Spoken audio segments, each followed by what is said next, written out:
বন্ধুরা দেখেন কত সুন্দর, এগুলি সব কিন্তু ঘাস, গরুর খাওয়ার জন্য ঘাস লাগানো হচ্ছে। এগুলি সবই ঘাস।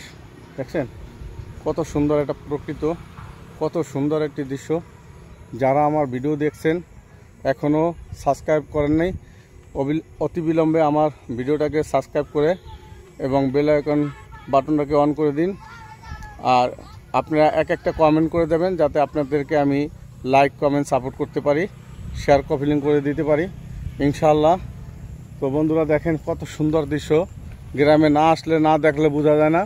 গ্রামে আসছি তাই দেখতে পেলাম। এই দেখেন এখান থেকে যে ঘাস কেটে নিয়েছে, দেখছেন কত সুন্দর। এই যে এখান থেকে ঘাস কেটে নিয়েছে, এরকম বড় ঘাস ছিল। এই দেখেন এখানটা ওই যে ঘাস কেটছে, এটি সব হয়েছে ঘাস, গরুর জন্য ঘাস। ঠিক আছে, এই দেখেন কত সুন্দর এই যে ঘাস, এই যে ঘাস দেখেন। এই দেখেন কত সুন্দর একটি দৃশ্য গ্রামের। আসলে গ্রামে না আসলে, না দেখলে বোঝা যায় না। তো বন্ধুরা যে যেখানে আছেন, এখন ঈদের সময় সবাই গ্রামের বাড়িতে আছেন, খুব সাবধানে ঢাকায় আসবেন। এখন ঢাকায় আসতেছে মানুষ, অনেক চাপ। তো সাবধানে চলবেন, সাবধানে গাড়িতে উঠবেন, কারো কোনো কিছু দেওয়া আপনি খাবেন না। ঠিক আছে, ড্রাইভার সাহেবরে বলবেন সাবধানে গাড়ি চালাইতে।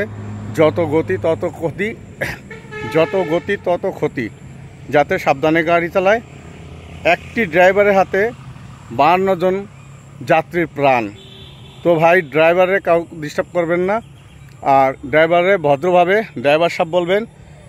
আর বাসে ওটা কেউ কখনো খারাপ ব্যবহার করবেন না। আপনাদের একটু ভালো ব্যবহারই ড্রাইভাররা চায়, সুপারভাইজাররা চায়, হেল্পাররা চায়। তো বন্ধুরা সবাই ভালো থাকবেন, সুস্থ থাকবেন। আর আমার ভিডিওটা যদি আপনাদের কাছে ভালো লাগে অবশ্যই একটু সাবস্ক্রাইব করে দেবেন, বেল আইকন বাটনটা ডানে আপনি একটু বাজিয়ে দেবেন। আবার পরবর্তী ভিডিও নিয়ে আসার আগ পর্যন্ত অপেক্ষায় থাকুন। আসসালামু আলাইকুম আর রহমতুল্লাহি ওয়া বারাকাতুহু।